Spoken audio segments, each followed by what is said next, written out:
Hello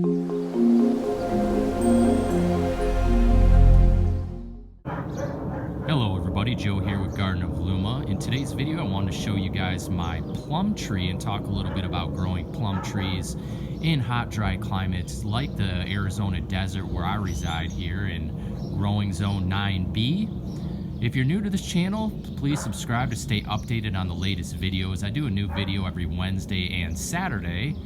So let's talk a little bit about growing plum trees. So as you can see, this tree is kind of wedged in here around a lot of other trees. My peach tree here to the left of it, and then I have a large ash tree and different things going on around it.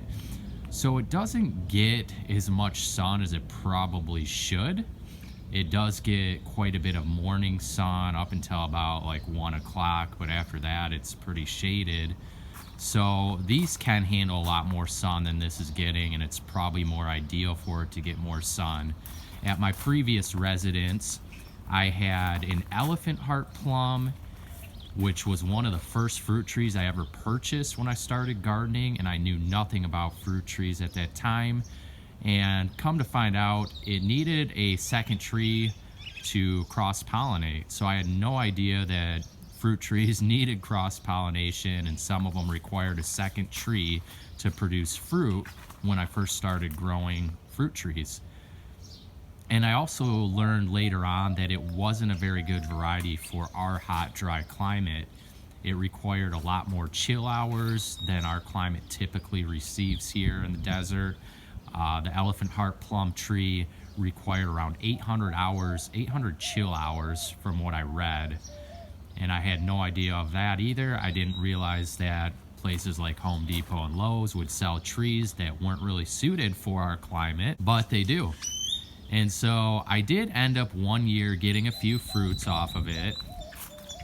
I purchased a second tree, a Santa Rosa plum tree, which claims to be a good tree for our area, but I've seen a lot of people that have actually struggled with that tree here, and I never actually got fruit the few years I had the tree before I moved to this new address.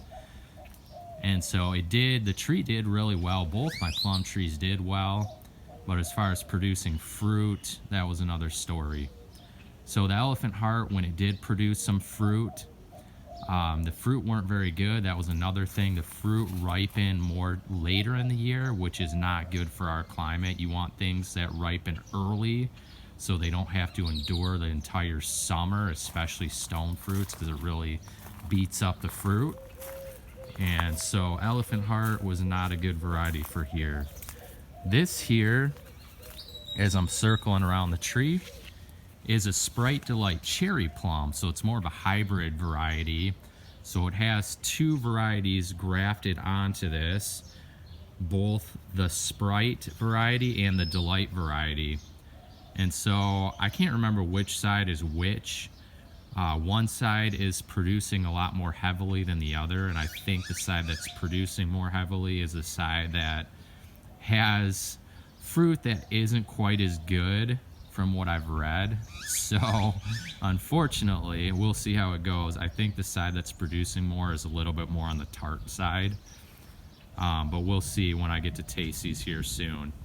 This was purchased from a sale here from the Arizona Rare Fruit Growers, and it's on Citation rootstock. It's a Dave Wilson tree, and Citation rootstock isn't ideal for our climate as well. But I've had this tree going into 3 years, and the thing about Citation rootstock is that it isn't very drought tolerant here. So in our dry, hot desert, that when it dries up and gets really hot, it isn't very suited for this condition. But I water this like a tropical tree, so I give it a lot of water and more frequent water because the Citation can handle that. And since it's in kind of like this microclimate where it gets a lot of shade and stuff, I think that keeps it from drying out as well. So this Sprite Delight cherry plum, the fruit ripen in June, and they are really small fruit, about the size of a cherry, a little bit bigger than a cherry. You can see some of them here, and some of them are actually starting to color up here. Let me see. There's a couple there that are starting to get some color to them. So they should start ripening up here fairly soon. And I have yet to try these, but as you can see, there's quite a bit here on this side of the tree. We were colder this winter, so it got plenty of chill hours. Most plums are going to be on the higher chill side. I think this tree requires somewhere between like 400 and 600 hours of chill from what I've read. And that is hours below 45 degrees. And I am on an outskirt part of town, so I do get a little bit colder in general.